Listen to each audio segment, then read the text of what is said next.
Back in the 1980s and 1990s, several heavyweight mobsters were recorded by the authorities, giving their opinions on the younger mobsters in their organisations. Let's check it out.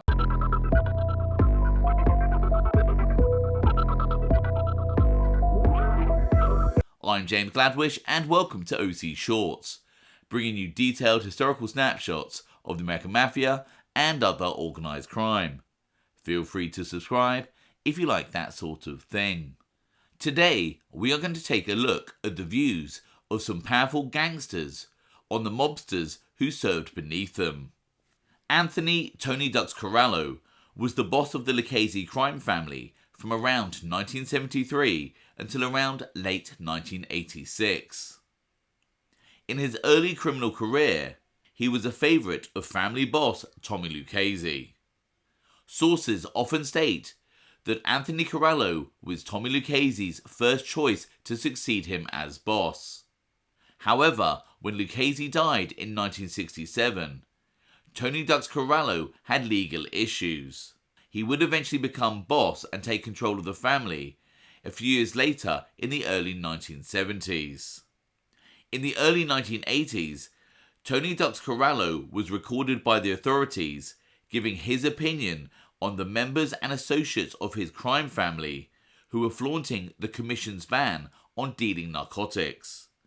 Corallo stated, "Now, I couldn't be any fucking plainer than I was with some of these guys, because I don't want anybody fucking around with junk. They gotta be killed. That's all. Fuck this shit. You cannot be in the narcotics business and flat on your stomach. You gotta be exposed to it. You gotta go out on the street. You got to sell it. You can't be in the junk business without going in the fucking streets and sell this cock-sucking shit. We should kill them.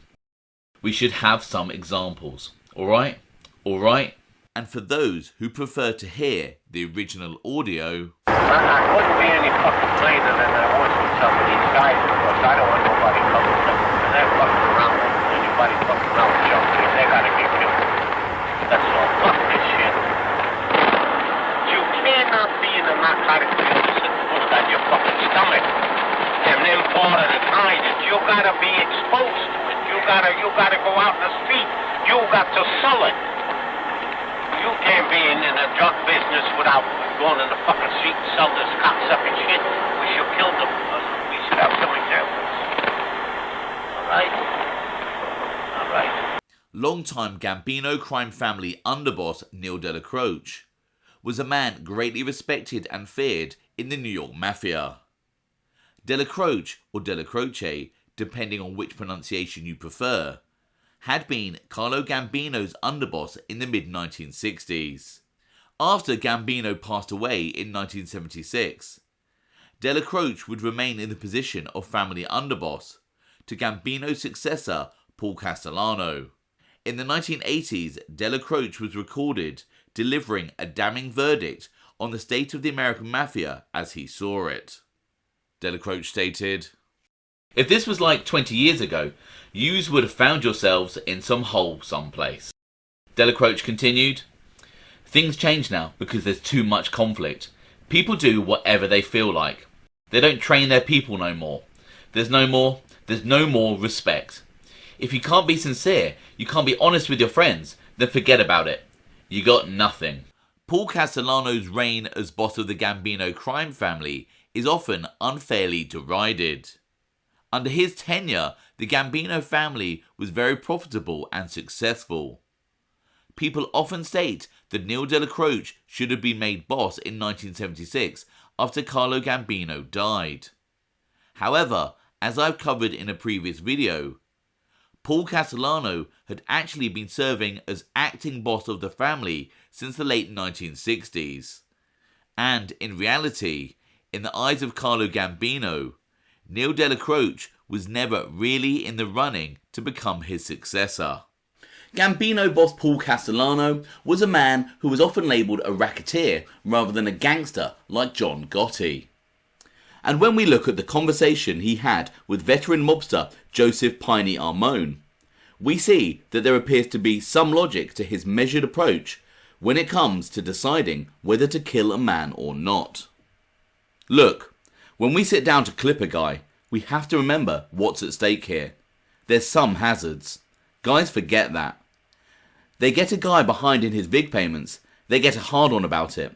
Right away, they want to whack him. Why? Just because they're pissed off? They're aggravated? But what I say is, hey, you're making a living with this guy. He gets you aggravated, and right away you want to use the hammer? How'd you get your fucking money then? It's means and ends. The idea is to collect. Armone, but you know, Paul, I think some guys just take so much pleasure from breaking heads that they'd almost rather not get paid. Castellano, yeah. We got some guys like that. Dick fists, I call them. I'm always saying to them, just to take a guy out, that ain't the point. Because I tell you, Piney, anytime I can remember that we knocked guys out, it cost us. It's like there's a tax on it or some shit. Somebody gets arrested, or there's a fuck up, which means we gotta clip another guy. Maybe a guy we don't want to lose. Castellano clearly stating here that in some cases, having a guy whacked brings more problems than it solves. And despite his apparent restraint, and the fact that Big Paul was often demeaned for not being a street guy, he would, over the course of his tenure as boss, have at least 10 men killed directly on his orders.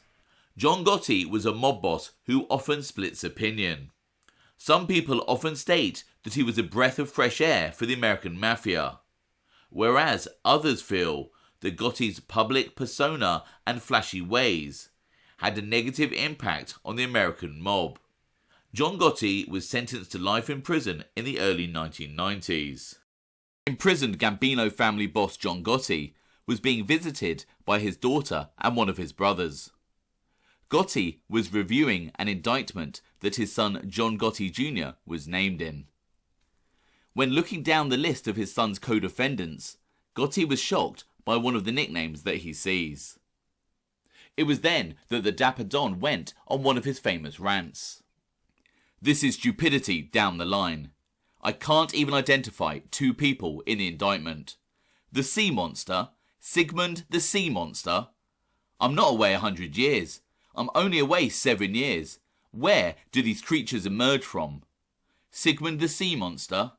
Tony the One-Handed Leprechaun? Philly jump over the fence? Sigmund the Sea Monster was in fact Stephen Sergio. Gotti made up the other two names to emphasise his point in a rather comedic manner. John Gotti was also recorded discussing the not-so-bright behaviour of his son-in-law, Carmine Agnello. So what's the story with Carmine? Does he get in the backseat of the car and think someone has stolen the steering wheel? Gotti clearly showing a disdain for some of the younger men in his criminal organisation. In the comments below, let me know your thoughts on the topic covered in this video. I hope you found that interesting. Thanks for watching.